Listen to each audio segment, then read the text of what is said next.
भगवान श्री चैतन्य महाप्रभु अपनी बचपन का लीला में, जब निमाई पंडित रूप में थे, निमाई नाम में उनकी बचपन में लीला प्रसिद्ध था।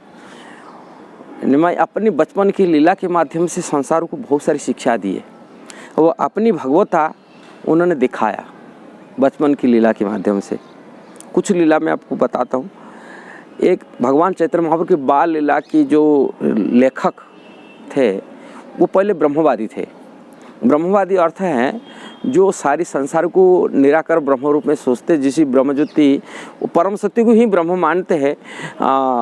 सर्वम अखिलम ब्रह्म जैसे कहते सब, वो सारी संसार ब्रह्म की विकार है, ब्रह्म में बना हुआ है, ब्रह्म ही ये सब सृष्टि ये करते, इसको ही परम सत्य मानते। जैसे हम भगवान कृष्ण को मानते, कृष्ण ही परम प्रभु है, परम मालिक है, स्वामी है, और कृष्ण से सारी अवतार हुआ है, और कृष्ण से सभी मूल स्रोत है। जैसे भगवद गीता में भगवान अहम सर्वस्य प्रभव मत्त सर्व प्रवर्तते, मेरा द्वारा सृष्टि अहम कृष्ण बोल रहे हैं, किंतु वही अहम शब्द में और कृष्ण शब्द वो कृष्ण को पर वो ब्रह्म रूप में सोचते।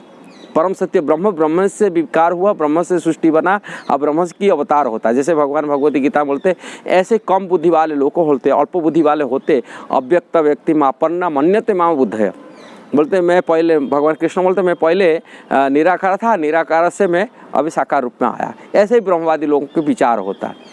ऐसे ही ब्रह्मवादी थे मुरारी गुप्ता, जिन्होंने भगवान श्री चैतन्य महाप्रभु की बाल लीला को लेखे। और जो बाल थे वो निराकार, पहले तो ब्रह्मवादी थे, फिर बाद में भगवान चैतन्य महाप्रभु की शिक्षा से बचपन से उन्होंने कृष्ण का भक्त बन गए थे।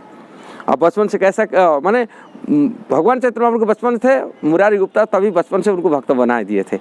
ऐसी प्रकार भक्त बनाए थे। बाल रूप में जब थे वो सबको ब्रह्म ब्रह्म बोलते थे। भगवान चैतन्य महाप्रभु जो बाल छोटे बच्चे थे, तभी साल 1.5 साल की, उनके घर में जा कर के वो प्रसाद खा रहे थे, मैंने भोग बनाए कि जो खा रहे थे, वो जो खाना खाते, खाना में जा कर के वो पेशाब करने लगे खड़ा है कि बोले निमाई तुम क्या कर रहे हो, मेरा प्लेट में भोग प्रसाद की प्लेट में तू पेशाब कर रहे हो। निमाई बोलते हैं तुम तो बोल रहे हो सारी ब्रह्म ब्रह्म है, ब्रह्म की विकार है, ऐसा भी ब्रह्म, तुम भी ब्रह्म, मैं भी ब्रह्म, सभी ब्रह्म ब्रह्म बोल रहे हो, अब मेरा पेशाब को ब्रह्म नहीं है ना क्या? ये ब्रह्मा है, ब्रह्म की विकार हो है, किंतु ब्रह्म। ऐसे अनेक शिक्षा उन्होंने शिक्षा की अपनी बाल लीला में, अपनी माता को बद्धी में शिक्षा दी है। बहुत सारी चीज़ें उन्होंने शिक्षा किए हैं। इसके साथ साथ उन्होंने जब उनकी जो वहाँ के नवद्वीप में नदियाँ में जो लड़कियाँ पूजा करते थे, माने शिव पूजा करने के लिए जाते थे कि गंगा पूजा करते थे, उनको छिड़का नहीं करते थे। बोलते तुम जो पूजा कर रहे, जिसको पूजा गंगा, ये मेरा दासी है। जो शिव पूजा कर रहे हो वो शिव मेरा दास है, उनका पत्नी मेरा दासी है, मेरा पूजा करो, सब पूजा हो जाएगा। ऐसे धमकाते थे। और वो लड़कियां भय से बोलते, उनकी निमाई की पूजा करने लगते थे भय से। ऐसे अनेक लीला में उन्होंने अद्भुत चीज़ देखा है। अपनी लीला में कोई मानेगा नहीं मानेगा, इसलिए भगवान भगवत स्वरूप में देखा है।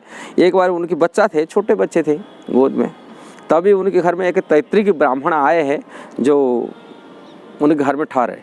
जो रहे उनकी पिता माता जो थे जगन्नाथ मिश्र जी, उनकी सच्ची माता थे, ये सेवा किए और उनके घर भोजन। किंतु वो तैत्रिक ब्राह्मण किसी के हाथ में खाना नहीं खाते थे, वो खुद बना ही खाते थे।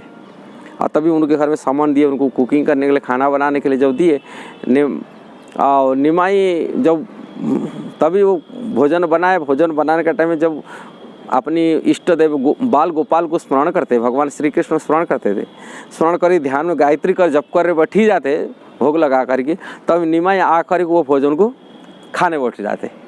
तभी वो ब्राह्मण देखे, अरे मेरा भोग बना हुआ प्रसाद भोग बना रहा हूँ, उसको ये निमाई बच्चा खा करके तो झूठा कर दिया, मैं कैसा ठाकुर जी खाए, मैं कैसा खाऊँ। वो फिर खाना को मना करते, फिर 2 बार वो पिता माता फिर रिक्वेस्ट करते, बच्चा है चलो हम इस बच्चे को भगा देते हैं, अब इतना 2 बार बनाइए। फिर 2 बार फिर बनाते, जब बनाते फिर वही बात हुआ। जब ध्यान करते अपनी बाल गोपाल को ध्यान करते, निमाई आकर कि कहाँ से बाहर चला जाता है, आकर तुरंत बैठ जाता है खाते। इसलिए इसी हिसाब से रात हो जाता है।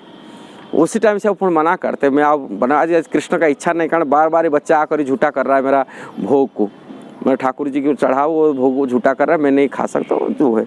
किंतु जगन्नाथ मिश्र पीछे पड़ जाते, उनके कोले ब्राह्मणा जी उपवास रहेगा, हम घर में आज की कोई तीर्थी माने कहा जाए अतिथि देवो भव, अतिथि देवता मानना चाहिए, और अतिथि को अपमान है कि जाएंगे यहाँ भूखा रहेंगे, ऐसा नहीं हो सकता।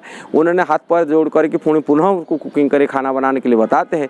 तभी वो ब्राह्मण को पुनः रात, तभी निमाई रात हो चुका था, निमाई सो गया था, रात्रि हो गया था। अब परिवार लोगों तो ब्राह्मण था पुणे सावन पुणे 2 बार खाना बनाते हैं।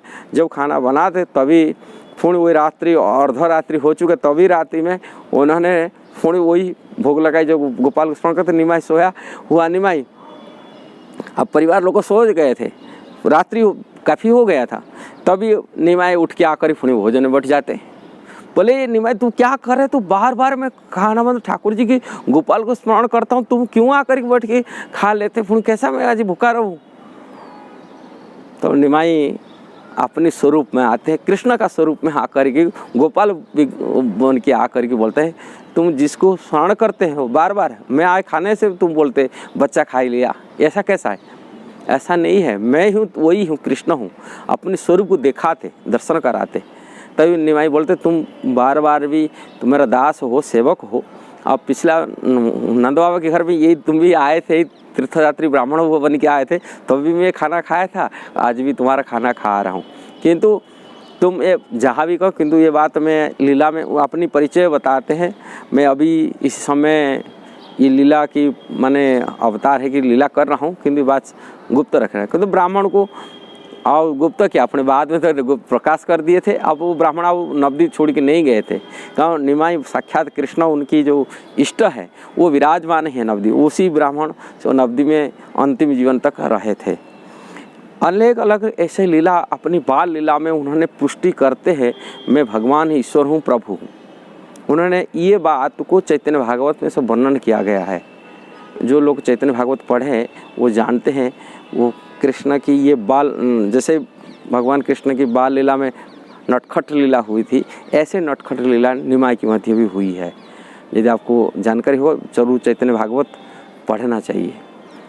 अच्छा लगा तो जरूर शेयर करना, सब्सक्राइब करना, लाइक कमेंट देना। हरे कृष्णा।